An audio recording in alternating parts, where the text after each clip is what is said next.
If you are speaking this evening, we ask that you please sign in, direct all comments, questions, and concerns to this board. Also, please try to talk into the microphone. Yes, Individuals out there please. can unfortunately hear what you're saying, and it is very important, the items that you are saying. If you do need to speak to one another, take it into the hallway. It interferes with our ability to hear those that are speaking. And as always, we will remain courteous with one another. We start this evening's meeting with first opening the meeting. Motion to open, please. I make a motion that we open the meeting of the Board of Architecture Review and Historic Preservation on August 24th, 2015. Second. All in favor? Aye. Aye. Welcome to the August 24th, 2015 meeting of the Architectural Board of Review and Historic Preservation. My name is Curtis Highsmith, and I am your chair. I'd like to introduce our panel. Unfortunately, Brian Brady will not be here this evening, but we have Esther Pastor, Christine Redding, we have Jeff Brodlib. We'd like to welcome our historic consultant, Zach Studenroth, our legal counsel, Bo Robinson, and Antoinette, as always, we welcome you. I'm sorry, Charlie, we welcome you too. I know we forget you sometimes, but keep rolling. I'm going to start this meeting's evening with signs. And first application, please, son. John Laffey, architect.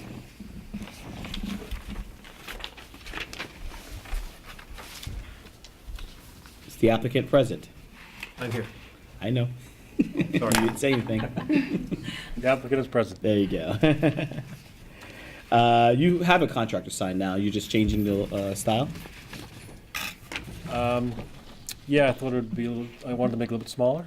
It's 14 inches tall, it's 30 inches wide, and it has my phone number and my website on it, like my business card. Okay. Um, You do have your logos, I guess they're They're the the AIA, insignias, they're on both sides. Yes. Well, they're the AIA insignias. Board members, do you have any issue with the sign that's being submitted? No. Right. No problem. No, it's fine. Any public comment on the application? Motion to approve? I make a motion that we approve the sign application for John P. Laffey, architect. Second. All in favor? Aye. Aye. Good luck. Thank you very much. Have a good night. Thank you. That concludes our sign permits for this evening. First application, historic. Thomas Makos, 136 Main Street. Did we send him a letter? I'm pulling it up right now.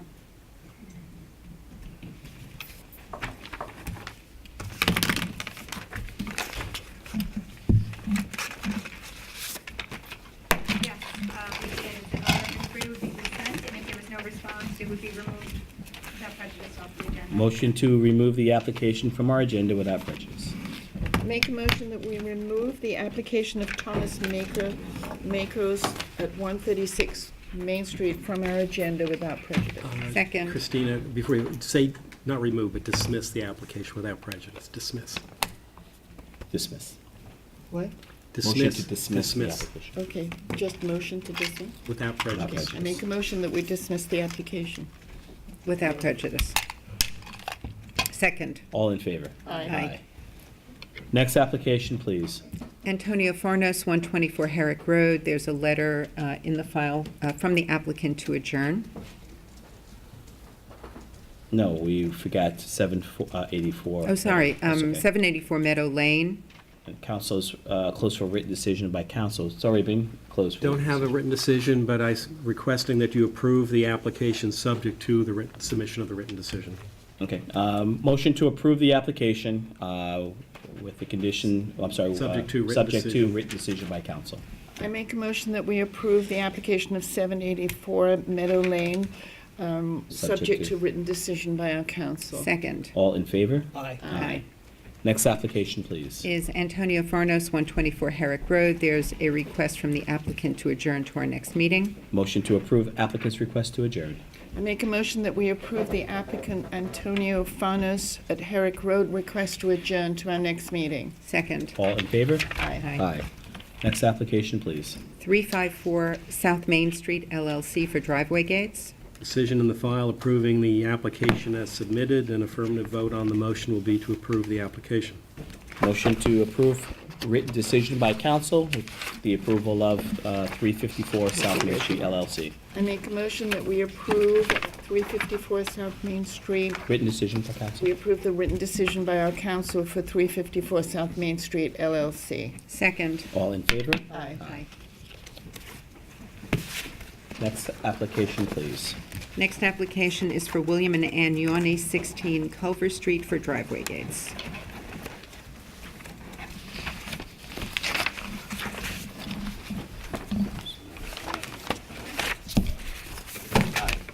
Bill Yoni, the applicant.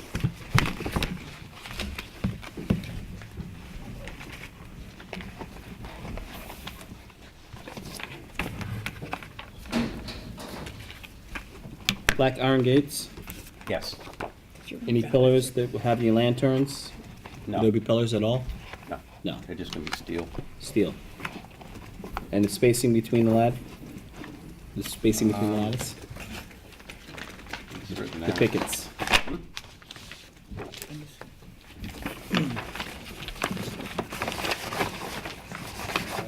The spacing was, I believe it They was set in? Are they set in? 6-inch, I believe. Happy to show that. 6-inch? I believe that's what it is, yeah. There's photos of it. It's gates that have been approved at this board for numerous applicants. No question, I'm just asking for the record. Okay, fine, okay, I understand. Jeff, any issues? No. Christine? No. No issues. Any public comment on the application? Application is located in the Historic District, even though it's just driveway gates, and the application within the Historic District requires written decision by council. Understood. So we'll close the application for written decision. We'll empower our council to prepare that at our next meeting. Any questions? Motion to close the application for written decision by council. I make a motion that we close the application of William and Ann Yorney on Culver Street for written decision by our council. Second. All in favor? Do I have to be at the next meeting You for? don't have to, it's not necessary. Okay, because I may be out of town, I'm not sure. Okay, thank you. Have a safe trip. Concludes our historic applications for this evening. First application, non-historic. Robert Gary IV, 475 Hill Street. Okay? Lisa Zaloga, I'm the architect for Robert Gary. In the file, you will find revised surveys showing the parking on the surveys. We had that at the last meeting, didn't we? We had the revised site plan, but it was mentioned that the survey had not been updated to show the revised parking, so that has been done. Okay. And there is a parking permit issued by Mr. Foster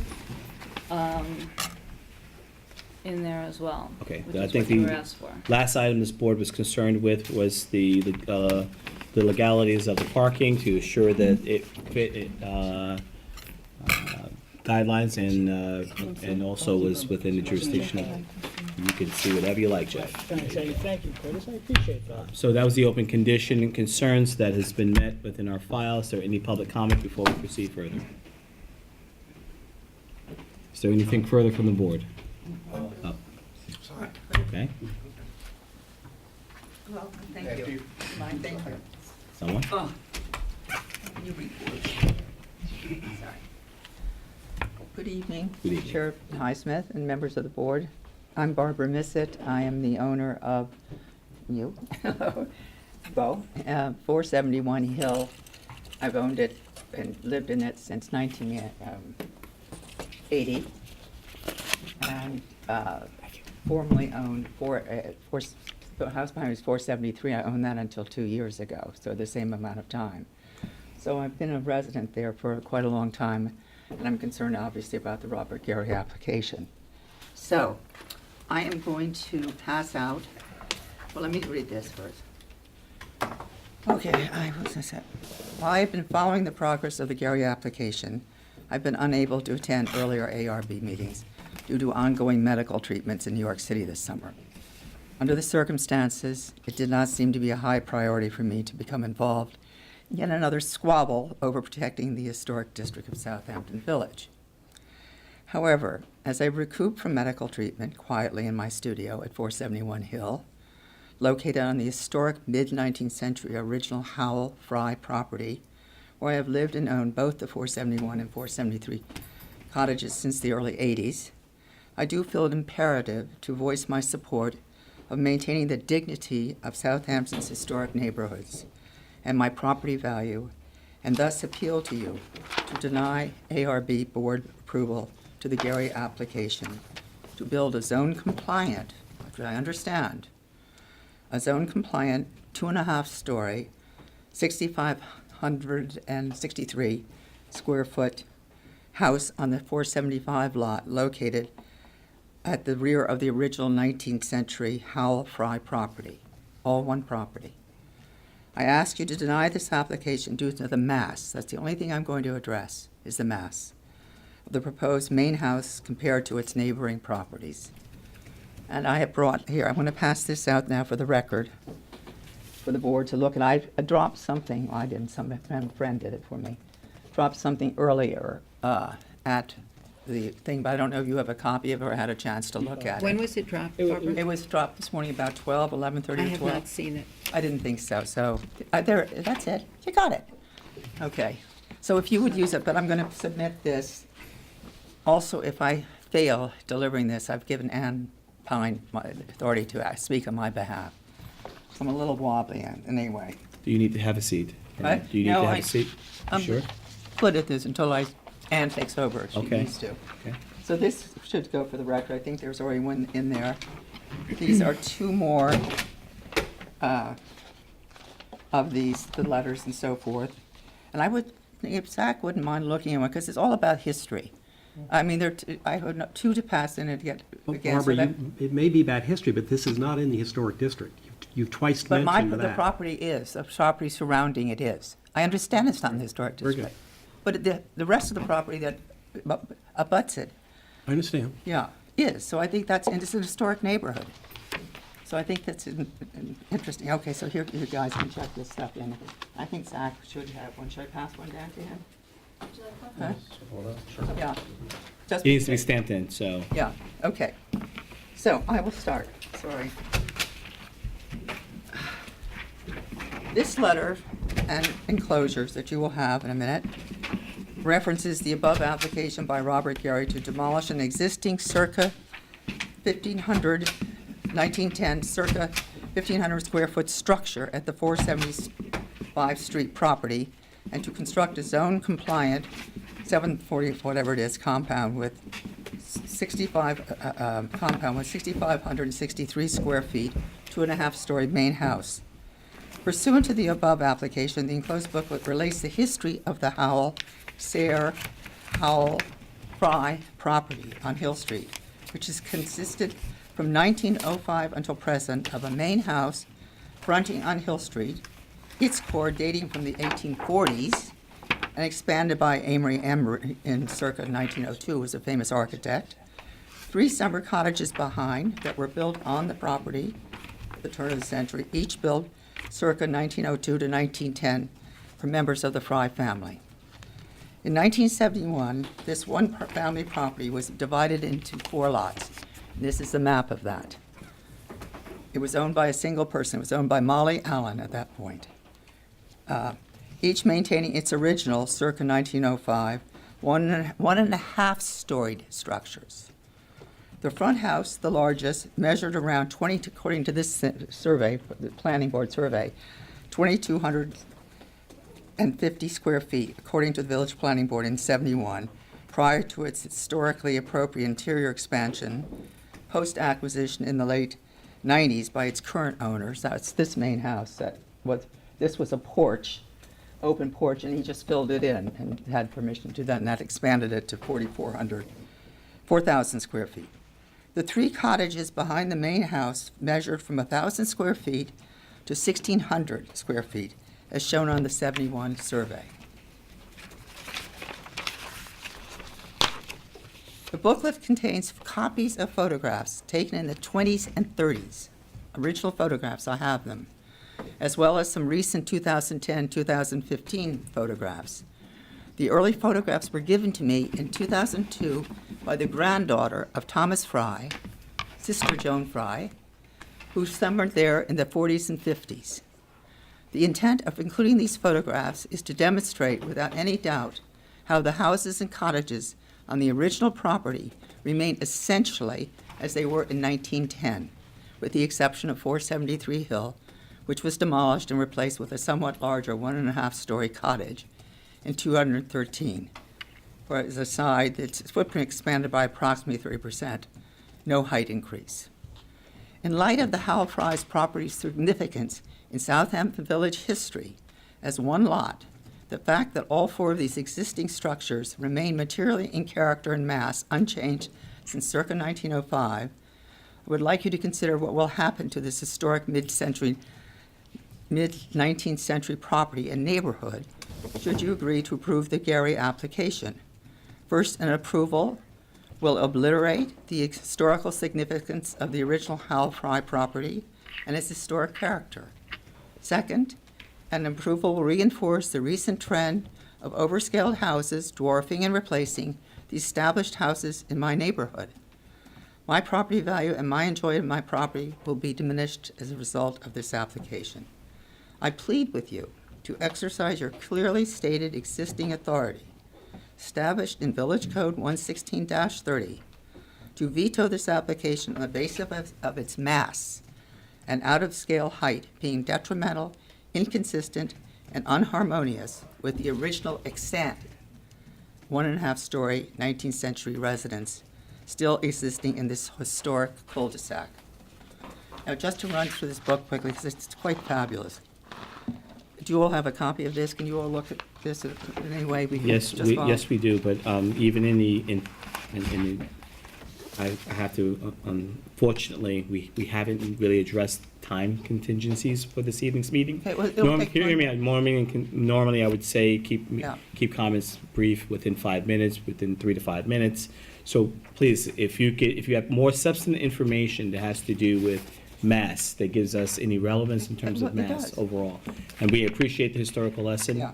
But we really need to get to what your argument is with regards to, Well, my argument is pretty obvious, that the difference of 1,000-square-foot house versus almost 7,000 is inconsistent with there's a timeline here, tells you the whole history of the property. You can read that at your own pleasure. Here's a letter from Sister Joan Fry saying she lived in it. Her grandfather built those houses for family members. They were summer cottages, unheated, and it wasn't sold until the mid-50s or late 50s to Molly Allen. And in this book is a picture of the original house. I mean, this is the main house. There's a porch that was enclosed. This was taken yesterday. Here is a picture of the studio from 1920s. A postcard. I have that actual postcard. On the back of it says, Uncle Marshall was a noted resident. Marshall Fry was very well known out here. Uncle Martin, his family built all the buildings on the property. So this tells you that this is what actually happened.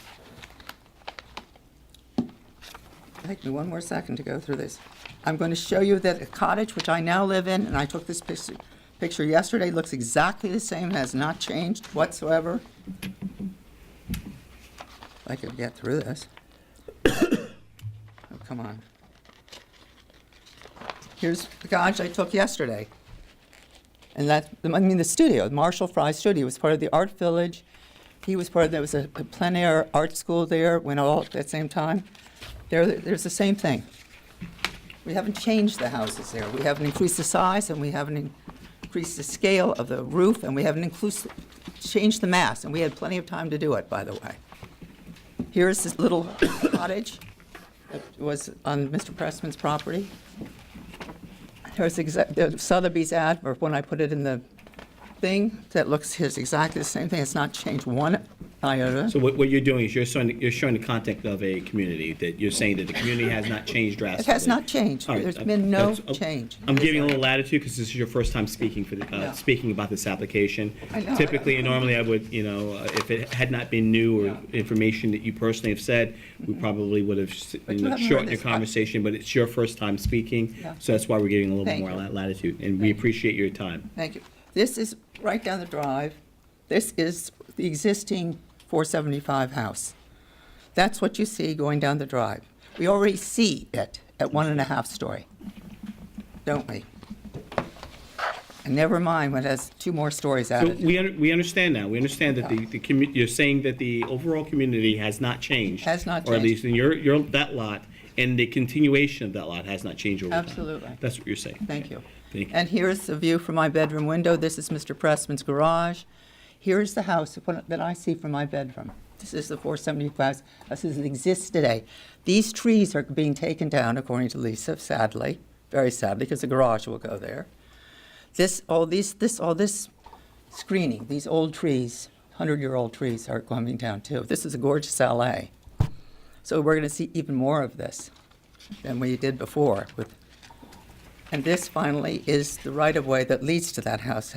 Anybody who's driven down this driveway, my right-of-way, Mr. Pressman's, can see it has always been considered dangerous. Okay. And adding We the mass of the unfortunately house. do have to close the comment now. We understand that Okay, you're looking that's at it. the I'm content finished. of the continuation of the lots, and we understand that Okay. would be your Well, I argument. appreciate your consideration, Definitely. and I hope you will weigh this history and historic neighborhood factor Thank you. within your purview. Thank you so much. Thank you. So I gave you everything to submit, right? I didn't show you this, just to leave you with the danger. We can move this.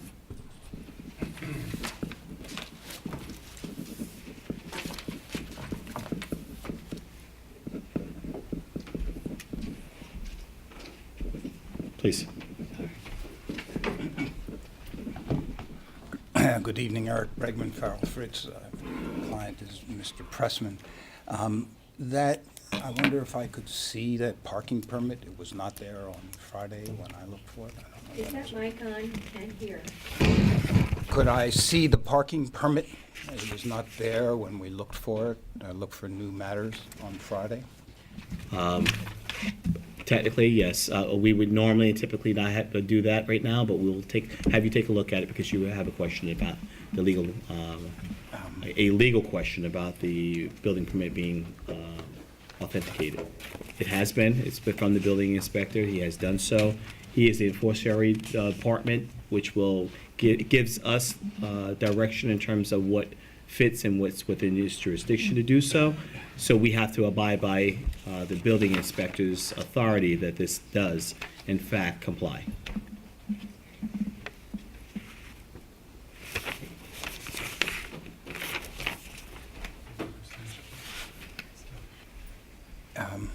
You've heard a lot, and I understand your time pressures. I'll be very quick. The problem with this project is that it's putting 25 pounds into a 5-pound bag. It is pushing everything to the limits. You've heard it before. It's the third floor. It's the 9, 10, or 11 bedrooms, depending on how you count them, which is an issue, but we have 9 here. Frankly, I think last time we agreed it was 10, so I don't know where the 9 comes from, the parking permit. But whatever number it is, it's a huge number. There's a media room, there's a rec room. We tried to show why and how we believe the applicant has overstepped on size and mass. We've talked about the parking, we've talked about the lot coverage, and the garage in the wrong place. And you have said that, that's not your business, that goes to the zoning board, and we've gone to the zoning board on some of those things, as you know. But the reasons we have raised those issues here is not some kind of lawyerly maneuvering and trying to derail this project. It's just to emphasize how, whatever you look at, if this project meets zoning, which we don't think it does, but if it does, it pushes everything to the absolute limit. And the bottom line you've heard from all of the neighbors, that it's too big, it's too massive for the neighborhood. And there hasn't been anybody who has disagreed with that analysis except, of course, the applicant. And we were hopeful of getting some compromise. There's been none. There's been no change in the mass of the house other than the required lowering the roof because of the new zoning statute. Now, you could reduce the mass of that. One could. A creative architect like Lisa or any other good architect could reduce the mass here. You could lower it. You could lower it to 30 feet or 27 feet and spread out the size and the gross floor area, still meeting zoning. None of that has happened. There's been no effort to do that. And your concern has been, as expressed last time, that you may not have authority to deny this project because of its size, because it meets zoning in terms of square footage. Assuming it does, that's not what we're about. First of all, those cases are ambiguous, I believe, but even if you take that to be the rule, that's not the issue. Mass is the issue. That can clearly be a basis for your determination. Nobody from your council or anybody else disagrees with that. And that's what you ought to do in this case. You have nobody saying that this fits the neighborhood. Our last speaker, who's lived there for 35 years, I could say, right? Has said it more eloquently than anybody else. If you look at this neighborhood, which is what you're supposed to do, and see, is it harmonious with the neighborhood? In terms of, among other things, mass, it is not. And we respectfully request that you turn down the application in its present form and send them back to the drawing board to get a house that's compromised and compromised in the sense that it deals with the concerns of the neighborhood, to have a project where the mass fits the neighborhood. Thank you. Can we have our document back, please? Yes.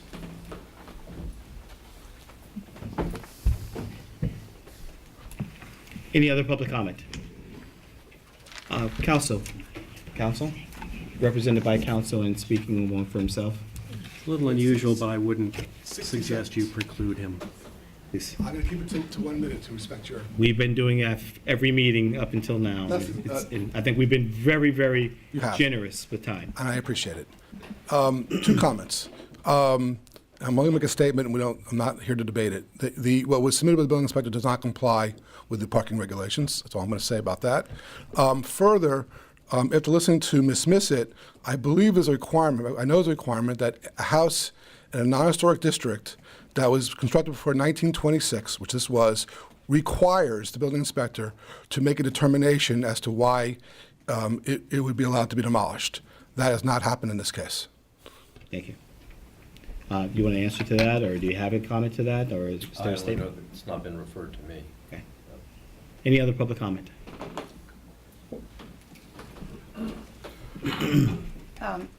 Ann Pine, 449 Hill Street. Mr. Highsmith, I want to apologize last week if I listened to the tape and I was very aggressive toward you, and I apologize. I didn't mean it toward you. When you said you saw me spying on Hill Street, I laughed, and I thought one day it would be great. I don't think I used the word spying, but... But whatever it was, I felt very warmly, and I thought one day I want to get together with everybody here. But I think at times I belittled the process, not any of you, whereby I come out from New York, I study, I do research, and I follow a point of view, and it all seems to go well. And I come out the next week, and it's zero. And it's frustrating. It's belittling for us, too, because you have, as far as I've studied, 2 problems. One is the preoccupation with the zoning, your concern, that which I understand. I disagree, but I understand. And the other thing I've run into is that when you have minimal reductions, 2%, 3% in mass or scale, that is, in your judgment, is suitable. And that's very frustrating, too, because it's not bringing these structures into harmony with the existing neighborhood. And those are my frustrations. I never know where I'm going. And among yourselves, with the council, which is what I was perhaps disrespectfully pointing out last week, I hear one thing from Mr. Robinson, and then I hear something else from you and something else from Mayor Epley, and it is very frustrating for us. So I apologize for my aggressiveness last week. What I have here, because I actually feel that each of you, in your own way, struggles with these issues, and it must not be a very happy thing to get all this community outrage and criticism. And I know you feel you're the last stand, and you shouldn't be the last stand. Someone else should be helping you out. And I agree, they haven't helped you out the way that they could have. So what I have tonight are, I only have 4 that are complete booklets. I'm not going to, I'll go through a couple pages, but it's my hope that these will give you the documentation should you find that you can reduce this mass, that this will give you the documentation that was perhaps missing in the Ferrara case. I'm sorry, time. You're giving information that will support a judge's decision on another application? No. I'm just providing you with what, in written form, what I've already said, so that there's no slips and cracks. She's addressing the issue that Ferrara represents, which is appropriate. So I only have 4 here, but maybe you all could share, and I'll go through it very, very, well, perhaps not very, very quickly, but quickly. The first page, no comment. It was the architect's authorization of the models. We didn't do that. Okay. Sorry. The second page, I Xeroxed from last week's Southampton Press, where Preston Phillips, and I just marked the section of the entire East End. The area he chose to comment on for the destruction of village character was north of Hill Street. A recent drive through the area north of Hill Street in Southampton Village was a startling juxtaposition between new residential construction and well-established neighborhoods. It's on page 2. Yeah. And the reason I am stressing that is it's a startling juxtaposition, i.e. it's visual for him. He doesn't, I doubt he studied the square footage. I doubt he cared about the setbacks.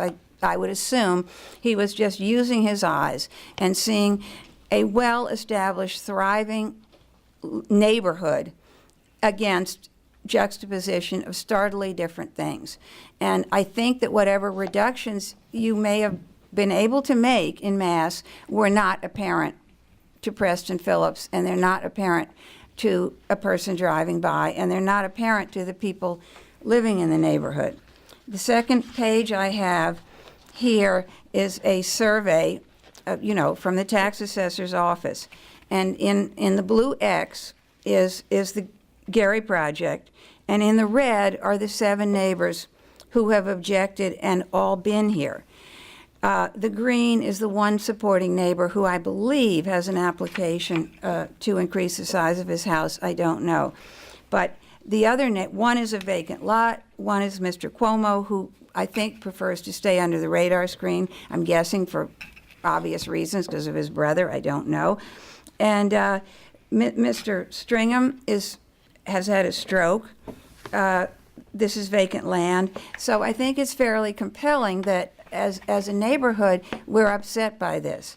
The subsequent pages are a letter from a law firm that was hired by the Southampton Association in order to evaluate whether that law firm thought your board was authorized to act without contradicting the zoning board. And I think that I put in their qualifications at the end. I don't think this is this is a law firm to take lightly. They weighed in on the Ferrara case very clearly, and the reason I wanted to talk about it tonight is because they talked about the ways that it doesn't apply to what you could do. And that is the confusion of mass, size, and scale, which in this hearing, I know I have not confused. I have only used the word mass. Mr. Pressman followed me out last week. He said, "Oh, Ann, it was too bad you said size." I said size? I looked at my notes. I thought, well, I wrote mass, but maybe I was nervous. And when I looked at the hearing, I said mass, mass, mass. And you said, and I understand why we cannot control size. And I think this addresses the ways you can control mass without controlling size, without getting into that argument.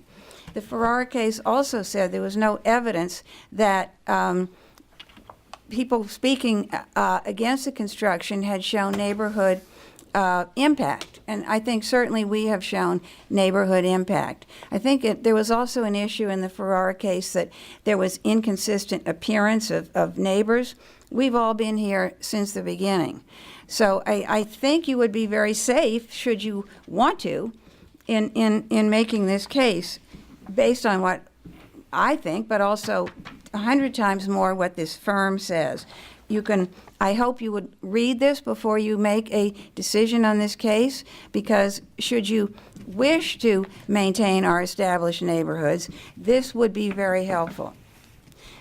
Further on, I don't have to go into it. I've given pictures of the contiguous neighbors with the square footage of their houses.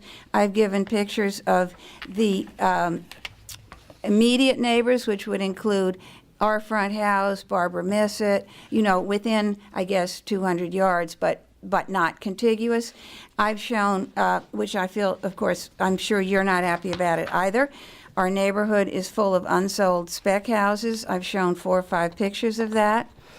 I have also shown pictures, I think, where new architecture is way out of scale with existing neighborhoods. And too close to each other.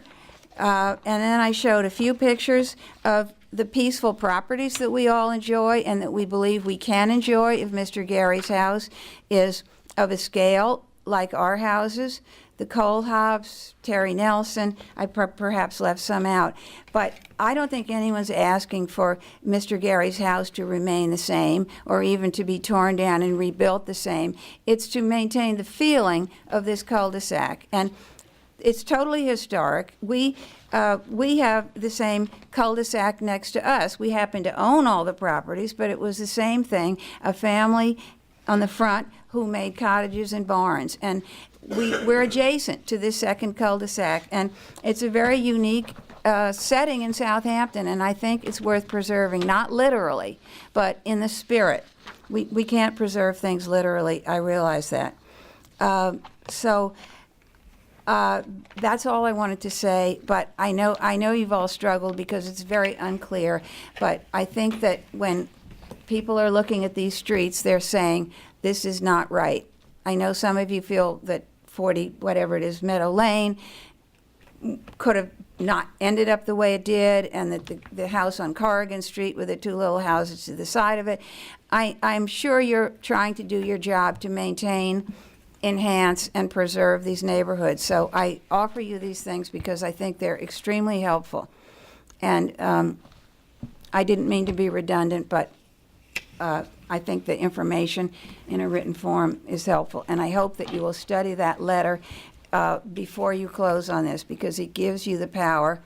I mean, nothing will give you the power until you reject the application and you're sued and you win. That's the ultimate power. Is that the process? I mean, is that really the process by which we want to continue No, to go? I mean, but the other there is a process- symbol, is there more simple? And I don't want to get into over the logistics of, and nor argue and grandstand what I feel the process should be.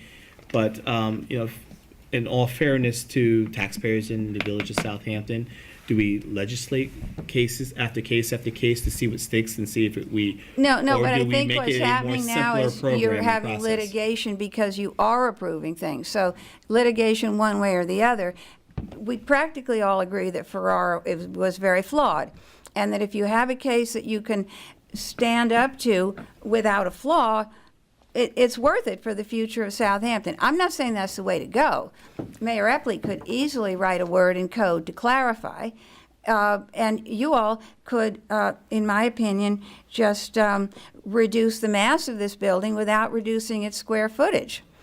For instance, to go to the Farrell thing that I'm litigating, and it still is under litigation, Bo. I don't have the proper terminology, but it still is. Well, no, you've appealed it, and your reply briefs have been submitted, and your attorney has submitted your reply brief, so it's closed and in front of the court. It's I didn't- closed, but I it didn't hasn't imply been that it wasn't- decided. I didn't imply that it wasn't under appeal. Oh, excuse me. I just simply said that the court dismissed it, and that's what you're appealing. Well, I don't want to get into the legalities because it's not quite what I'm here to I, address your legality. but it's still undecided.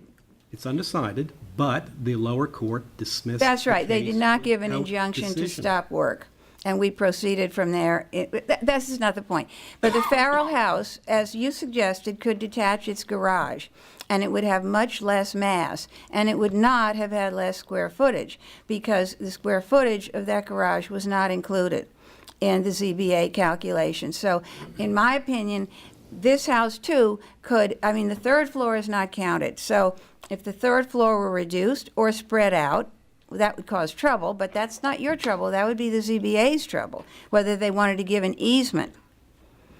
So I think you could stick to your mass and be very effective in preserving these neighborhoods. Thank you. Thank you. Thank you. Any other public comment? I'm sure there's rebuttal. I just have a couple of comments. One, I just want to go over, of course, we have compromised. We've come down 2.5 feet in our ridge height. We've reduced the mass over 4,000 cubic feet. We've reduced the sidewall heights. All of those things reduce the mass. Mrs. Missett kept referring to the house as 6,000 and something square feet. It's 4,772 square feet. The front house on Hill Street is over 4,000 square feet. I showed you the drone pictures that shows how far away all these other houses are. I mean, Mrs. Missett's house is 272 feet away. That's almost a football field away. I get confused because it wasn't my understanding that when you built a new house, nobody was supposed to see it. It keeps coming up is that when you drive down the right-of-way, you might see that there's a house there. You see that there's a house there now. You'll see that there's a house there then.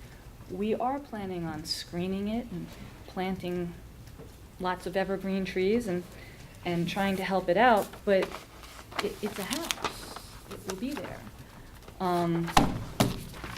We have almost 3/4 of an acre. We've answered every question that's been put to us with regards to parking, with regards to the driveway. We reduced the mass. We reduced the height. And I think from day one, everyone on this board has said that it's a good-looking house. I just ask that you close it. We've been here over 4 months.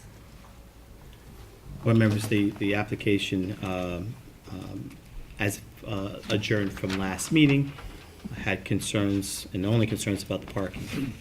A lot of the architecture was already addressed. The mass, height, square footage, pretty much is parking,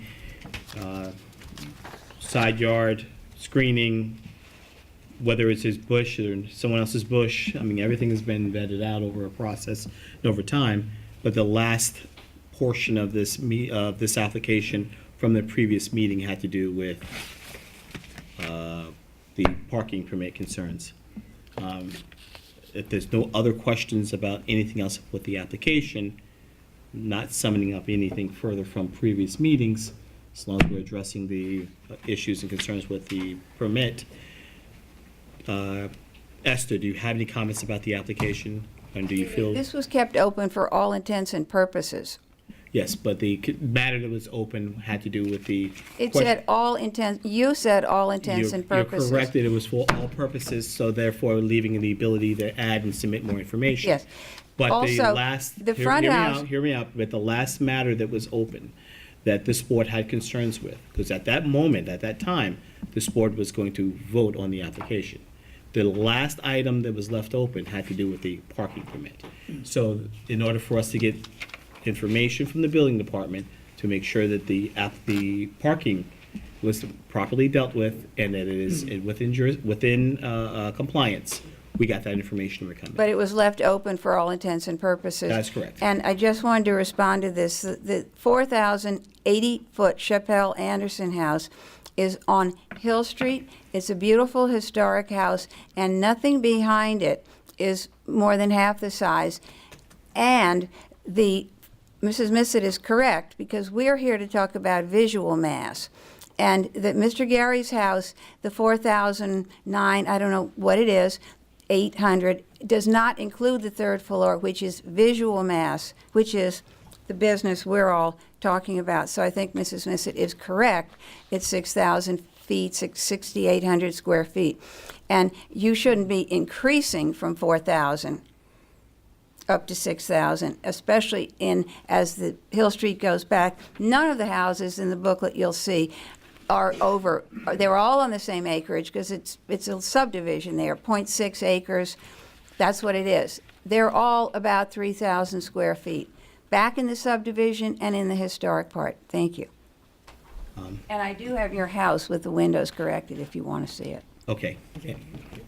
Esther, any comments? So the model was wrong. Any comments? Yes. I do appreciate that Barbara Missett has provided a lot of information which I've not had the opportunity to review, which I really would like to review it, because even though the Gary house is not in the historic district, I can appreciate that all the other houses are in the historic district, and this was originally part of one neighborhood. So I certainly would like to review this. I'd also really like to have Zach's comments on this. And I also would like to really take a look at Ann Pine's documents, which I'm sure will be very informative. Lisa, you have been here for 4 months. I absolutely can appreciate your frustration. You've designed a wonderful, good-looking house, but the neighbors collectively feel it is too massive for the property. I would ask you to see if you could go back to try to reduce the mass. I've already reduced it. I'm suggesting you take a look at it again. I am not ready to vote on this application. Christine? I also want to take the time to review these materials that we've been given. I think that I appreciate the time that you put into them, and I think they're important things for us to look over. I agree with Esther. If there's a way for you to reduce this mass, we'd welcome it. Jeff?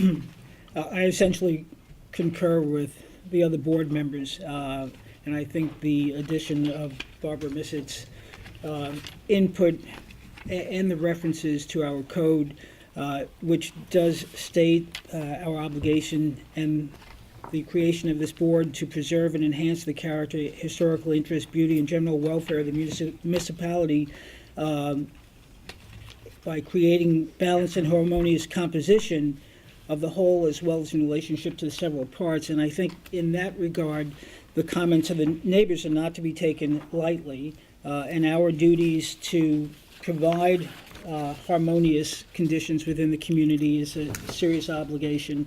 And I know it takes time, and I know it's very frustrating. But I think we have to respect the historic nature of this property, this community, and the concerns of the neighbors in terms of the mass. You don't have the votes for this evening. It doesn't seem like you have the overall consensus of the board. Personally, we have a bigger problem than just this house. That's ultimately, at the end of the day, and I'm quite frankly getting sick and tired of getting it to this point where we have an obvious, and I'm sorry to soapbox right now because it's getting irritating, 4 months over one application that has to do with one general question, height and mass. And at this point, we don't know what else to do. Because this is what happens. After 4 months, we have a community that comes in and says, you know what, it's too big, it's too high, it doesn't fit, it's out of character. Beautiful architecture, but hey, guess what, it's too big. This is not the forum for that.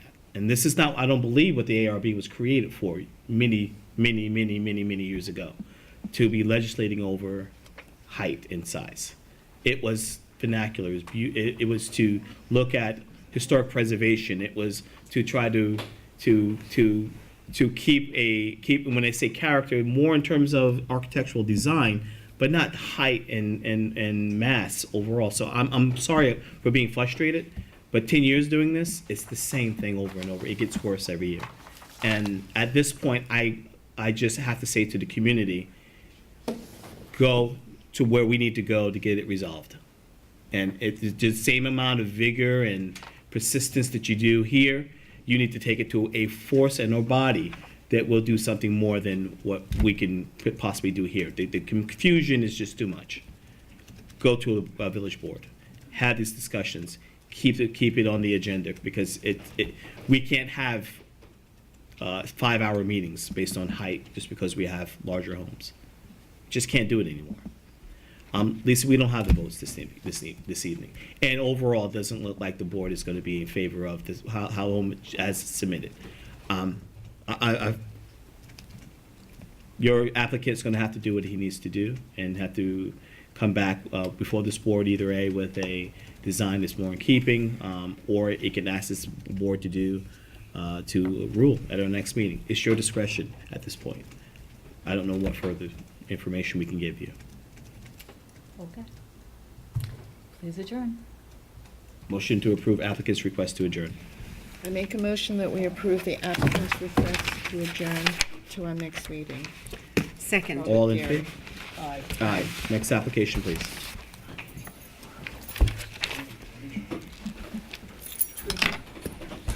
The next application is for Meadowmere Partners LLC, 66 Meadowmere Lane. There's a request to adjourn to our next meeting. Motion to approve applicant's request to adjourn until our next meeting.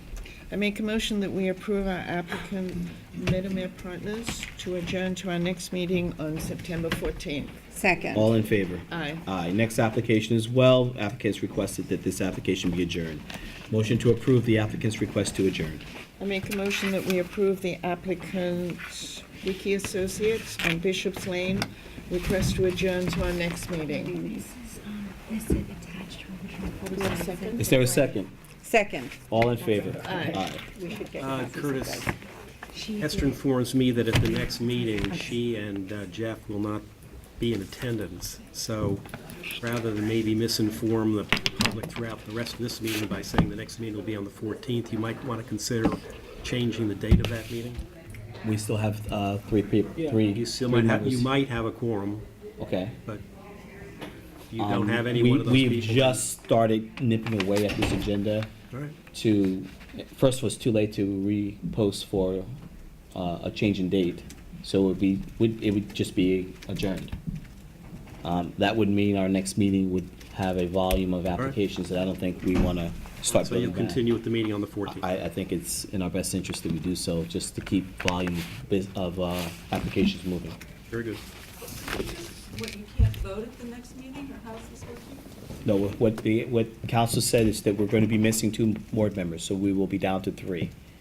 If we're 3 board members, the question is if one, for some reason, cannot make it or has to recuse himself from the application, then that particular application cannot be heard.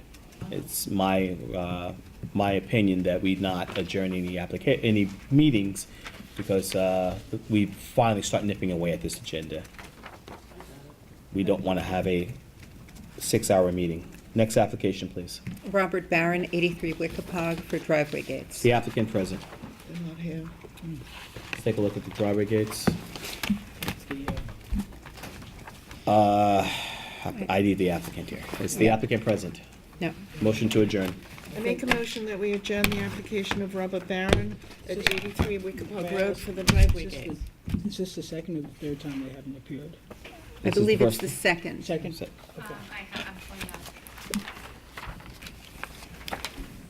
Second. Second time. Okay. Letter? What I should say. You want a letter? Second time adjourned or second time no appearance? Second time, no. Second, No. No. No appearance. appearance. Letter. Okay. last time and this time. Okay, next application. That's that 81 Woolley. Emanon East Corp., 81 Woolley, it was closed for indecision. by Counsel? File is a decision denying the application. A vote to approve the motion will be a vote to deny the application. Motion to approve written decision by council. I make a motion that we approve the written decision by council for Emanon East Corporation at 81 Woolley Street. Second. All in favor? Aye. Next application, please. Hold on a minute, you're gonna have to back up. This is 81 Woolley.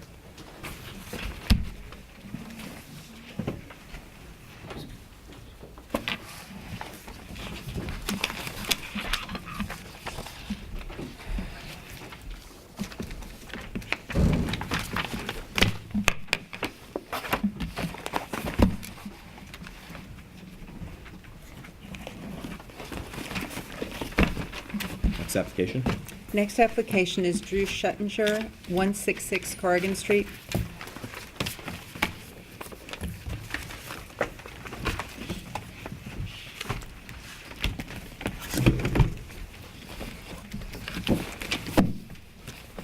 Good evening. I don't know if you guys Your name have for the record, please. I'm sorry, it's Jeff Zahn from the Architect of Record. The revised plans were dropped off late Friday. I don't know if you'd gotten a chance to review them, but I do have. For the record, I've not seen them. I was in the building department at noon on Friday, so I have not seen them. Yeah, it was definitely afternoon, yes.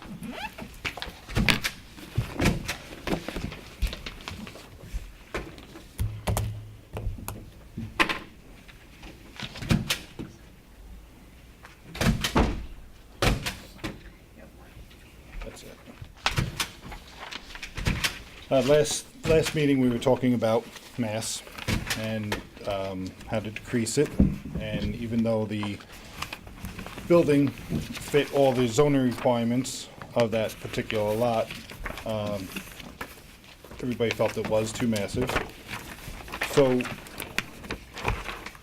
in a way to deal with that, what we did was, if you look at the front elevation, we brought these, shrunk the width of the building in the front by 7 foot.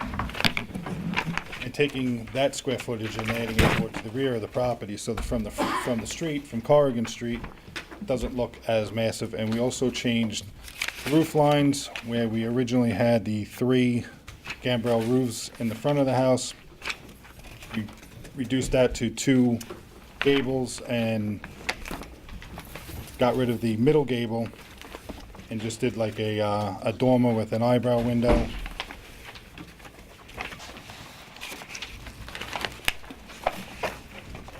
The overall square footage remained pretty much intact. It's just that the square footage was removed, or I should say relocated, to the rear left-hand corner of the property, of the structure, I should say.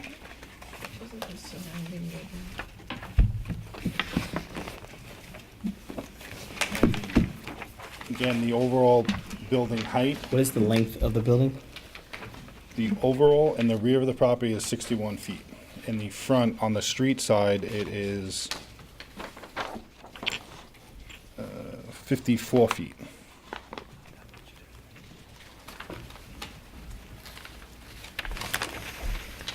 And we tried to, behind the garage, we just, left that to 54 feet, so from the street side, it looks a little more in character.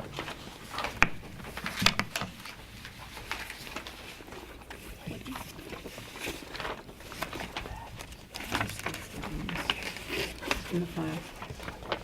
Christina, do we have a streetscape on this in the file? No. Okay. I have not had a chance to review this. Okay.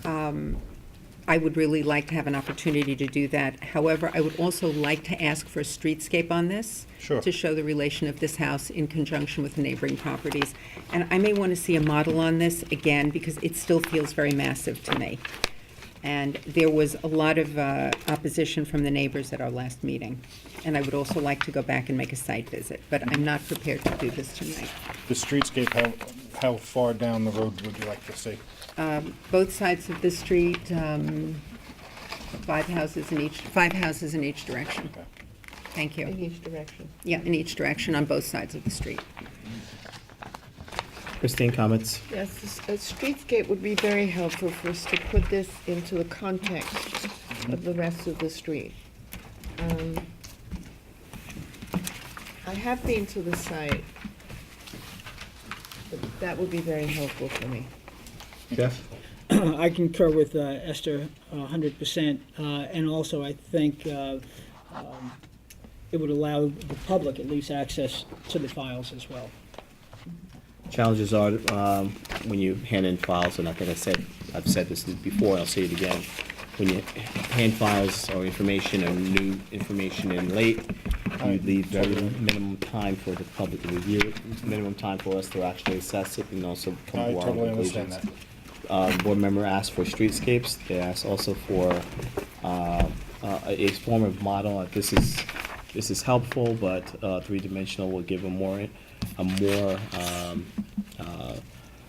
just understanding of how the house is going to read and relate to the parcel itself.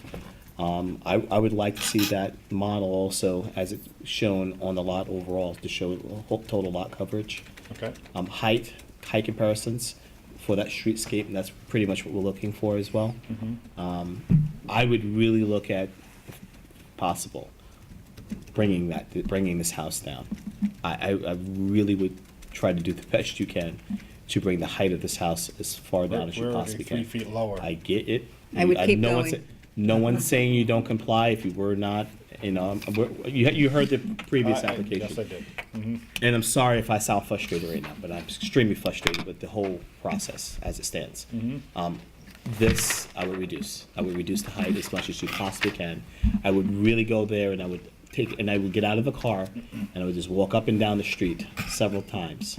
And I would just take a look and see how you feel when you see the jarring of the one house that's bookending the smaller home that's there. I would just take a walk up and down the street and just take a feel of the content of the community and see how you feel with this actually being added to it and see if it changes community. The 3 homes that were built there, quite frankly, they were mistakes. That's how I feel now, and that's how I'll continue to feel. Any public comment on the application?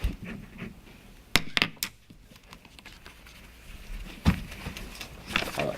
Anything further from the board? Thank you. No. Motion to adjourn. Applicant's request. Just adjourn it. Make a motion that we adjourn the application of Drew Schotinger at 166 Corrigan Street. Second. All in favor? Aye. Next application, please. Driftwood Estates LLC, 700 Hill Street. Good evening, Steve Mazaneski, owner of Driftwood Estates. Have you guys looked at a little, I had an artist rendering of what it'll look like when it's Thank you. completed. And this is the paperwork that was in discussion at the last meeting.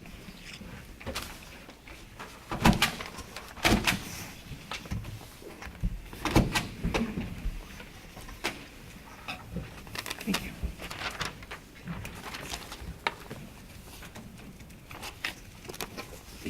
I think we had questions about the legalities of the application itself. I don't think the board had any issues with the architecture, did we? No, we were just missing. We're just missing, It was in regards to people being file was informed, and that was it. that's what we were concerned Yes. about. We see that it's part of the application. I have no other questions going forward. Esther? No, and I do want to thank you for that. If I may have this for a minute, I think it's worth showing the camera. It is really refreshing to get something so lovely, and that's Thank you. going to be renovated and part of the fabric of the village, so thank you very much. I appreciate it. Christine? Pleasure. No, I have no problems with it at all. Jeff? No, and he even spoke to the neighbors. Any public comment on the application? Motion to approve. I make a motion that are we doing both together? Thank you. I make a motion that we Let's approve start first with construction. Driftwood Estates, 700 Hill Street, construct an accessory structure cabana. Second. All in favor? Aye. And I make a motion that we approve Driftwood Estates LLC, 700 Hill Street, for a restoration of the existing barn. Second. all in favor? Aye. Aye. Good luck. Thank you very much. Thank you, guys. Just give me a second. Not you, sorry. You're free to go. Do you want this back?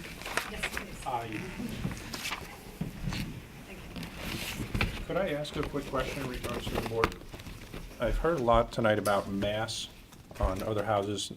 When a new house is constructed, you want it to fit in physically with the size of the houses around it. Is that what the concern is? No, if there's gonna be an increase in overall size and overall volume, there's obviously room for increasing size, but when it's maximizing the overall envelope that's allowable, and the increase is so egregious that it's overpowering the community, it changes the makeup Feel of the of the community neighborhood. and the feel of the community.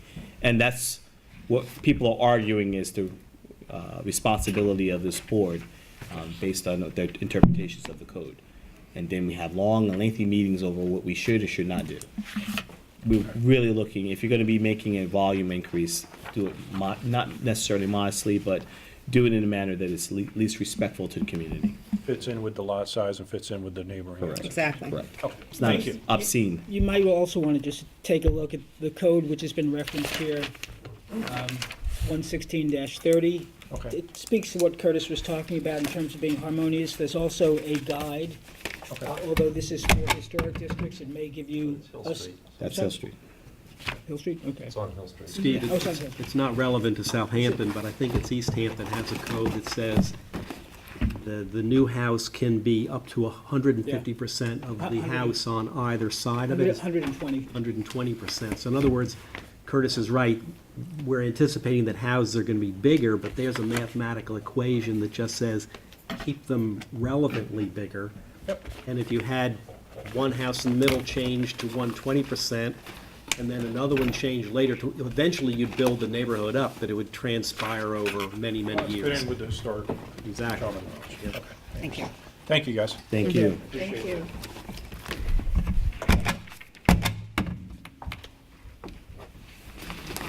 Next application, please. Next application is James Deasy and Christy Reddle, 150 Breeze Lane.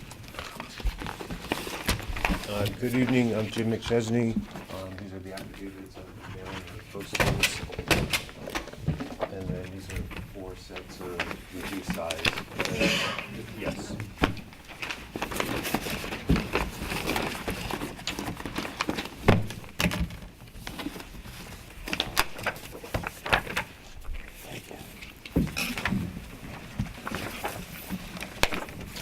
Good evening. This is a project on Grease Lane. It's mostly a second floor reconfiguration. We're not adding any footprint to the house. And basically on Grease Lane, on the end of the house, we're combining 2 doghouse dormers into 1 shed dormer. And we're adding a shed dormer on the back of the house. Basically just to reconfigure some bathrooms on the second floor. Materials match existing? Yes.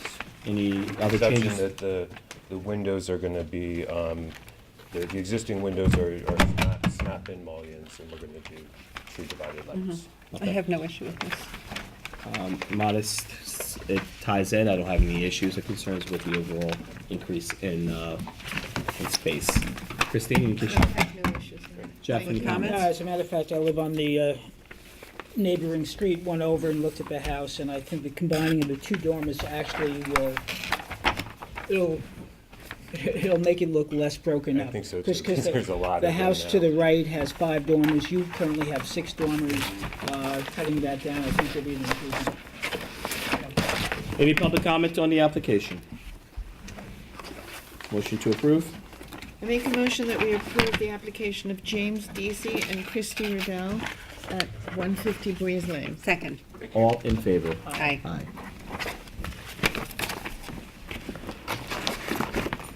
Next application, please. Eric Felder, 256 Wickapog.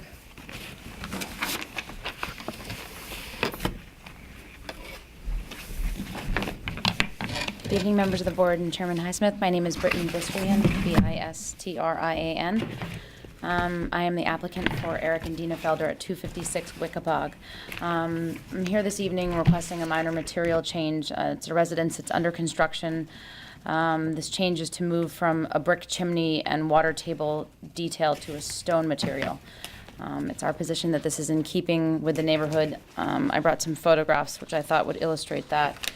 The closest neighbor to the west at 234, I'd like to submit this to your file, has similar water table detailing. The water table is, I don't know if Have you there's- added anything to the file since Friday? I have not. Do you have smaller designs that shows exactly, show smaller plans that show exactly what you're doing, or is the large set? The larger set was the construction set. Okay, it makes it very difficult for the board during the course of a meeting to look at large sets of plans. It covers the entire table, so we normally will be doing soon, and we're gonna have to make it extremely soon, is changing the process by which we need smaller sets to view. I think the changes you're making are extremely modest. I don't have any issues about the materials they're being changed to. I don't know if you had the opportunity to No, review but it. I have reviewed it, but I would like to see the photographs that you're submitting. Sure. This is 234 Wickapog. This is what, and I would love to hear what we actually should call it, because we've been having a couple debates in the office about, is this actually a water table? No, it's not. What would you call that? My eyesight is not as good. Is it like an exterior wainscoting to a certain height? Yeah, it's kind of a stone wall that's supporting the porch. It's actually just a facing. Yeah. Okay, regardless.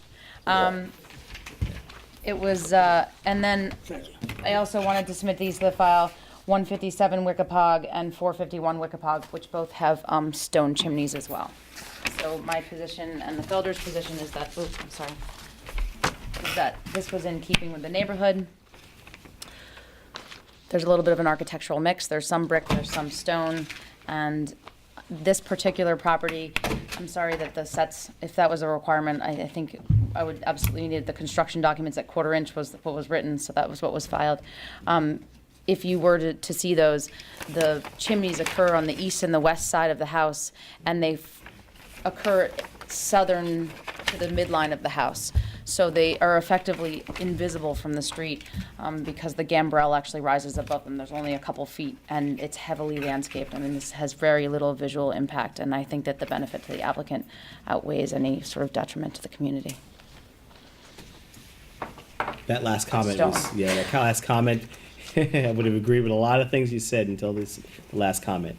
The community as a whole is part of our responsibility as well. It's not just any detriment to community is important. Any detriment to the homeowner is important, and I think that to a certain degree they equate to. I would say they are similar. I think they are equal to a certain degree because at the end of the day, the content of the community is also within our purview. Esther, do you have any comments about the application? I have no issues with this. No, I have no issue. No, I just a question. The stone that's on this house, so your stone will look the same, similar, It's or similar. flat? It's a field stone of a sort of. Okay. Once you submit that for part of the file as well. Sure. So any public comment on the application? See anything further from the board? No. Motion to approve. I make a motion that we approve the application of Eric Felder at 256 Wickapog Road to amend the chimney to fieldstone. Second. All in favor? Aye. I just want to clarify, and water table. And water table. Thank you. And are we on our final application for this evening? We are. All right. Gregory Zabel, 52 Little Plains Road.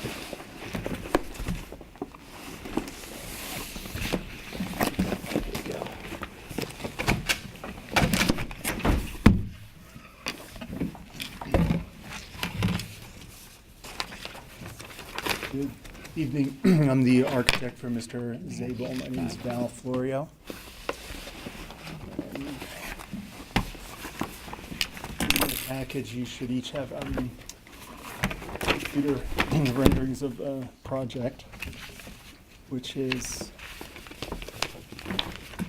it's a proposed new residence, which would replace an existing cottage. It's not a historic district home, but the house was built in the 1930s. So this new design, if I can walk you through, is 3,800 square foot,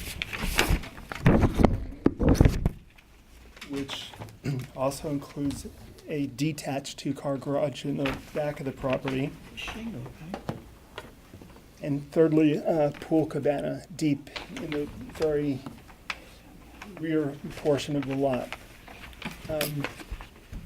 In terms of the architecture, the existing house has a cottage-like feel, and this new home likewise would take take on the characteristics of what's been built. I've done my best to work within the code. It doesn't need any special. What is the height? Height is 30 feet. The design of the house is something that I thought would fit well in terms of the look. Typically in the neighborhoods, we have what we call a four-square design, which is a boxy house. It's a cottage-like feel. The hip roof house, and what I've done with this particular design is take that shape. If I could share this with you, I think just to get a reference historically, what I'm trying to do is fit something characteristic to the neighborhood, working within the parameters of the pyramid and also the height constraint. So I think historically, I'm having a difficult time, first of all, reading that dormer, that it's leaning towards the left here, and is that entire area there? Is setback. Setback. I'm sorry. Setback. It's setback. It is. Yeah. How far setback is it? I think it's about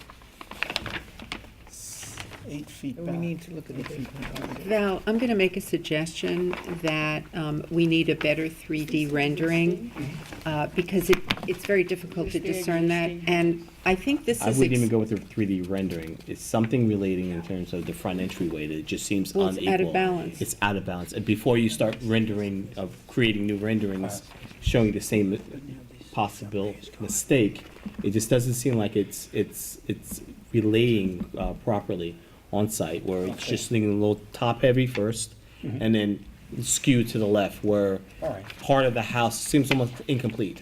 Well, I think it's a computer, or it is a computer drawing, but also, I won't say a glitch, but if you look at the rendering, it is set back. And again, the intention is not to take the entire width of this lot and try to max out from tip to tip. I've taken a smaller element and made that be more prominent and stepped the massing of the house back. Yeah, which is fine. I'm talking just the front, the streetscape. Okay. From the street. And Zach, I don't know. Are you looking at it? Do you understand what I'm referring to? Yeah. Where it just seems like it's left heavy and top heavy, and there's no balance. I would just add to that, that while you're looking at that portion of the house that sits back, that ridge is equal to the height of the sort of replicable four-square. And I think it would reduce the impact of the massing of the whole if you could drop that roof line down a little bit. I agree. All right. To kind of make that front portion, because you often see that relationship Mhm. of the sort of main part of the house to a back extension that, you know, runs perpendicular. Mhm. But in this case, even by coming up with a more explicit rendering, it won't change the actual massing of what's there. And I think that's still going to be. That's the issue. You would just, a couple feet. All right. Well, I agree. I think if you look, instead of taking the facade and connecting, the intention was to step it back so I could achieve that four-square look. So I think what you're saying is if I drop the ridge, reduce that massing, I can make the four-square read more Of the prominently on the perpendicular front. portion that ells off at the back. All right. Not the apex of the four-square. Yes. That would establish the height. Make that read the strongest. I think the key thing was to do that. I didn't want a big hip roof Mhm. facade. Mhm. So in breaking it up, I'm trying to take this cottage-like element and let that speak to the road. Yeah, but now you have it has a feel of a incomplete three-story house. All right. So if we set that back, you think the look would be, yeah. All I right. think we would do some mass. Might I? Massing. Sorry. If I may, with all due respect, I think the house is maxed out for the property. And I think it's massive by design. That, when we look at a streetscape, I'm familiar with the house, I'm familiar with the houses on either side, that a four-square, especially of this scale, will not be conducive or harmonious with the neighborhood. I'm additionally concerned with the north and south spacing. You've maxed out the property to fit in the envelope. There's a narrow driveway on 52 and hedges that come right up and over that driveway. I don't know what your plan is for those hedges, but my assumption is you're gonna prune them down to be in line with the property. So, and the house next to 52, to the north, is probably grandfathered and was built before the zoning laws were in place. So that is about, I'd say, when I stepped it out, maybe 10 feet, maybe 12 feet or so, or from the sideline. So with you building out to the max on your sideline on the north, and also doing it to the south, you're gonna have a very, streetwise, you're gonna have a very massive view. And the houses that are along there are a variation. You have the bank, you have the funeral home, and you've got, they're either on bigger lots or they have some peaking to it. Then you go down a couple of houses more, you have some Victorians that have peaking. So that, I think when we look at a streetscape, which I think Esther you had asked for, I'll hold final judgment until we see the streetscape, but I have a feeling this house will not be harmonious with the streetscape as currently designed. What and I'll go back to my original comment. We're asking you to produce a lot of information, and we've given you a lot of substance in terms of overall volume, size, architectural concerns and issues. I would look into making those changes rather than, and this is what's going to happen historically. You come back with a streetscape, we look at it, and then you're looking at the overall streetscape. All the comments we made in the meeting before, now they become issue. Now you have to come back with a new design. You come back with a new design, we take a look at, I would take in consideration everything that's been said today about the design overall and make some adjustments along with the streetscape that you bring forward. And that way you're a little ahead of the game rather than that continuous coming back and forth. Might I add just one more thing? I feel like Columbo. But a streetscape, not a streetscape, a landscape, because there's a big, I don't know what type of trees, oak, maple, volunteer tree on the south side or in the back. And there's a beautiful old barn in the back. I know you call it a shed on there, but it's a barn. It's a chicken coop in the back. There's two accessory structures in the back. There's a garage and a chicken coop. Right. Yeah. Again, there. So anyway, a landscape, because I'm not sure what's going to happen to those trees, and they're very mature trees, and I know they provide privacy to the neighbors, as does the hedges on the north side. All right. We didn't have, just to address that now, the house to the north, which has it's heavily screened with tall hedges and a solid fence. Right. We won't do anything. Likewise, we don't want our privacy to be diminished by taking anything down. And the neighbor to the south is very heavily screened, and likewise, we're not going to do anything to that to ruin our buffer. I'm sure in the back there are some tall pine trees where the pool would go. Right. So obviously we have to take them out. But I think the intention here, in speaking to, I listened carefully to the first application in terms of mass. We did not attach the garage to the house. We kept it separate deliberately to keep the mass smaller. And I think that in terms of what Mr. Highsmith recommended, if I can clean up the facade, it sounds like it'll address the streetscape better. But in terms of what you said, not to challenge you, but the house to the north and the south are newer homes. They're actually 35 feet tall. I wasn't. This is 5 feet lower. I didn't say anything about the height. I just said this house, as it's designed, isn't in my mind compatible. The streetscape may prove me wrong and may show us differently. So that's good. So I'm holding judgment. I would just go back to doing a couple of cleanup in terms of the overall front. We understand you fit and you comply with all of the setbacks, pyramid law requirements. But there's other things and other substantive information that was given to try to clean things up, to make things properly make your application more acceptable and more favorable. Okay. Christine, any comments? No, I haven't been. Esther, any comments? Thank you. Any public comment on the application?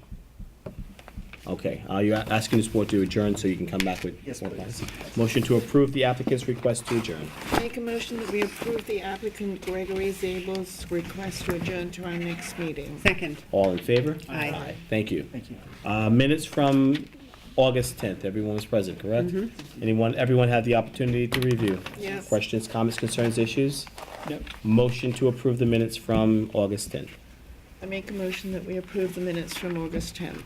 Second. All in favor? Aye. Aye. And motion to close this evening's meeting. I make a motion that we close the meeting of the Board of Architecture Review and Historic Preservation for August 24th, 2015. Second. All in favor? Aye. Good night. Good night.